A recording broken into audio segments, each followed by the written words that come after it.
ఈ ధైర్యం నువ్వు అనుకుంటే రాదు. గుర్తెట్టుకోండి, మళ్ళీ చెప్తున్నాను, ధైర్యం నువ్వు అనుకుంటే రాదు. నువ్వు ఎక్కడో కావాలనుకుంటే రాదు, ట్యాబ్లెట్ వేసుకుంటే రాదు.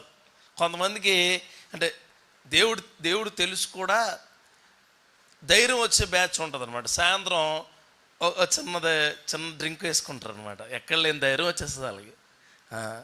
అప్పుడు శత్రువు మీదకి వెళ్ళిపోతాడు, భార్య మీదకి వెళ్ళిపోతాడు, పిల్లల మీదకి వెళ్ళిపోతాడు, కుటుంబాల మీదకి వెళ్ళిపోతాడు.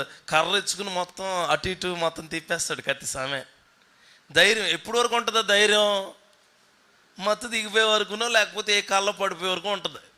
పడిపోయిన తర్వాత పడిపోయానని చెప్పే ధైర్యం అది ఇంక కనిపించదు అనమాట. అంటే బయట నుంచి వచ్చే ధైర్యం మనకి ఏమాత్రము ఉపయోగపడదు.